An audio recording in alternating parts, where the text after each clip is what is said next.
Hello दोस्तों, Uttar Pradesh police head constable ने पूछा गया बहुत ही बेहतरीन प्रश्न, बहुत ही आसान तरीके से हम करेंगे। ध्यान से देखिएगा।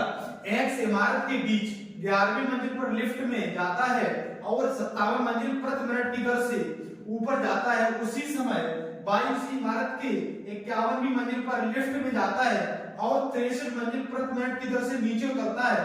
यदि वे इन गतियों से यात्रा करना जारी रखते हैं तो किस मंजिल पर उनकी लिफ्ट एक दूसरे को पार करेगी?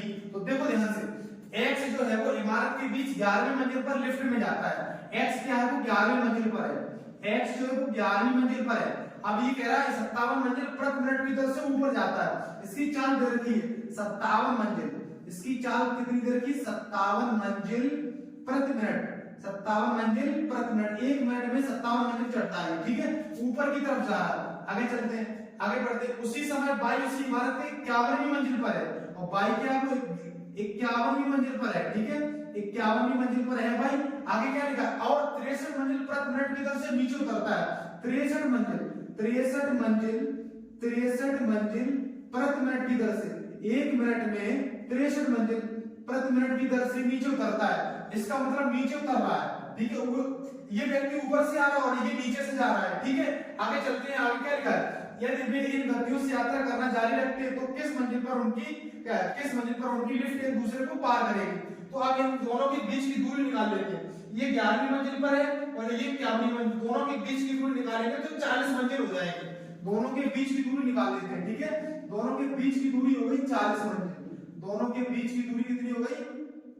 40 मंजिल हो गई। अब दोनों की भाई क्या निकालेंगे? सापेक्ष चाल निकालेंगे। भाई अपोजिट डायरेक्शन में चालें जुड़ती हैं और एक ही डायरेक्शन में चालें घटती हैं। तो ये नीचे से जा रहा है और वो ऊपर से आ रहा है, इसका मतलब चालें जुड़ जाएंगी। ठीक है, तो चाल बराबर क्या हो जाएगा फॉर्मूला?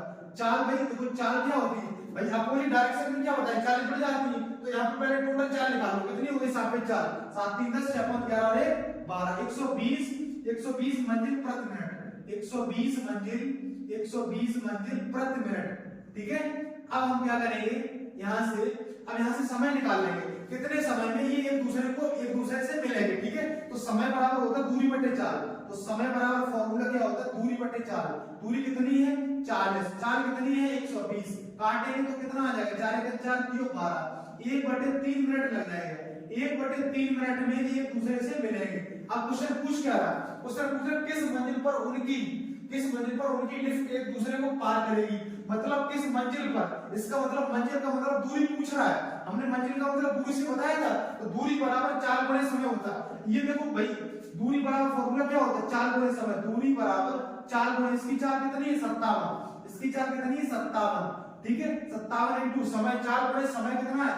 3, 1/3। तो ऐसे काटेंगे तो 19 आ जाएगा। इसका मतलब 19 मंजिल ये क्रॉस कर जाएगा। 19 मंजिल क्रॉस कर जाएगा तब जाके इससे मिलेगा जाके। तो 19 मंजिल, अब ये पूछो किस मंजिल पर उनकी लिफ्ट एक दूसरे को पार करेगी? 19 मंजिल ये और 11 मंजिल ये। तो 19 और 11 कितना हो जाएगा? 19 और 11 कितना हो जाएगा बताओ? 19 11 हो जाएगा 30 मंजिल। 19 11 30 मंजिल। 30 मंजिल पर एक दूसरे को पार करेगी। तो option B will be the right answer हो जाएगा। ऐसे क्वेश्चन देखने के लिए दोस्तों हमारे चैनल को सब्सक्राइब करिएगा, लाइक करिएगा।